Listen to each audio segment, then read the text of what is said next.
नमस्कार दोस्तों, मैं प्रदीप कुमार सिंह जिंदगी तेरा शुक्रिया में आप सभी का बहुत बहुत स्वागत करता हूं। दोस्तों, मैं आज अपनी कहानी के द्वारा आपको एक ऐसी सच्चाई से रूबरू कराने वाला हूं जिसको जानकर, जिसे सुनकर आपकी आंखें खुल जाएंगी और आपको आज के समाज से नफरत हो जाएगी। लेकिन मेरा उद्देश्य है प्यार बांटना। इसलिए इन सब कुछ होने के बावजूद एक सिद्धांत पर हमेशा चलते रहें, प्यार दो, प्यार लो। दोस्तों, आज की कहानी का शीर्षक है आज का सच। मैं बेघर होने वाला था। नवंबर 2018 की घटना है, जिस दिन मैं सिर्फ इसलिए अपने मकान से निकाला जा रहा था कि मैं मकान का किराया नहीं दे पा रहा था। मैंने फेसबुक पर मदद के लिए पोस्ट किया, लेकिन मुझे केवल 2 लाइक और 0 कमेंट मिले। फिर मैंने अपनी संपर्क सूची से $1500 के ऋण के लिए अनुरोध करते हुए 250 संदेश भेजे। दुख की बात रही कि केवल 10 लोगों ने उत्तर दिया। 10 में से 6 ने मदद नहीं कर सकने में अपनी मजबूरी बताई। 4 में से केवल 1 ने कहा कि वो मेरी मदद कर सकता है और वास्तव में उसने मुझे कुछ पैसे भी दिए। लेकिन बाकी ने केवल बहाना बनाया और मेरी कॉल तक नहीं उठाई। अंततः मेरा घर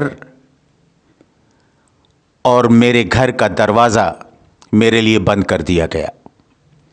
मेरे पास सोने तक के लिए कोई जगह नहीं बची। मैं बहुत परेशान था और कुछ समाधान के बारे में सोचते हुए अंधेरे में एक रास्ते से गुजर रहा था। उसी पल एक चोर ने मेरा खाली पर्स चुरा लिया, जिसमें केवल मेरा पहचान पत्र था। भागते वक्त उस चोर को एक तेज रफ्तार कार ने बुरी तरह से टक्कर मार दी, जिससे उसकी मौत हो गई।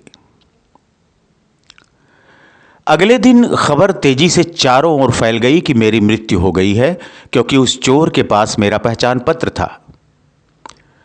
करीब 2500 लोगों ने मेरी सोशल मीडिया वॉल पर पोस्ट कर दिया कि वे मुझे कैसे जानते हैं, मैं कितना महान था।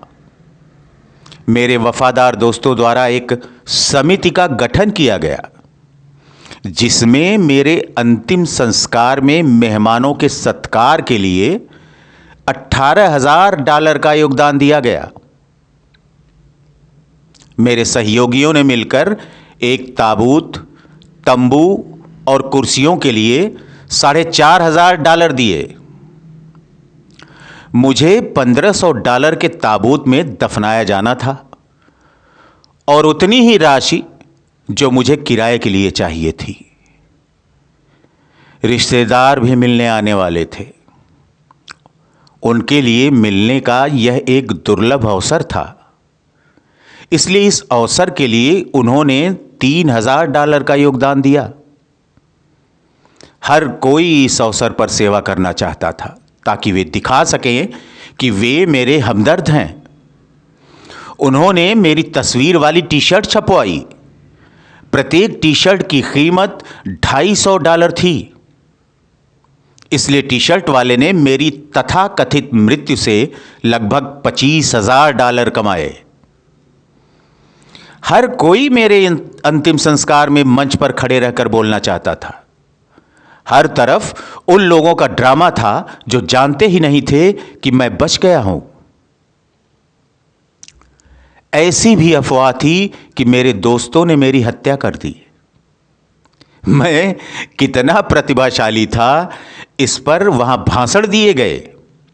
यहां तक कि उन लोगों द्वारा भी जो कभी भी मेरे कार्यक्रमों में शामिल तक नहीं हुए थे। जिन चंद दोस्तों ने मेरा साथ दिया था, उन्हें मेरे अंतिम संस्कार की बैठक के दौरान बोलने तक का मौका भी नहीं मिला। हालांकि वे सच्चाई जानते थे। वास्तव में वे ही मेरी मौत के प्रमुख संदिग्ध थे। आप कल्पना कर सकते हैं कि वहां मुझे जीवित देखने के बाद दृश्य कैसे बदल गया होगा। मुझे देखकर हर कोई हैरान रह गया। कुछ लोगों ने तो सोचा कि मैं भूत हूं। लेकिन अजीब बात यह थी कि ऐसा लगा जैसे केवल कुछ मुट्ठी भर लोग ही मुझे जीवित देखकर खुश थे। ऐसा लग रहा था कि लोग निराश हैं कि उन्होंने इतना कुछ किया है और उसका कुछ मतलब नहीं रहा। यह उनके लिए केवल एक हास्यास्पद घटना थी।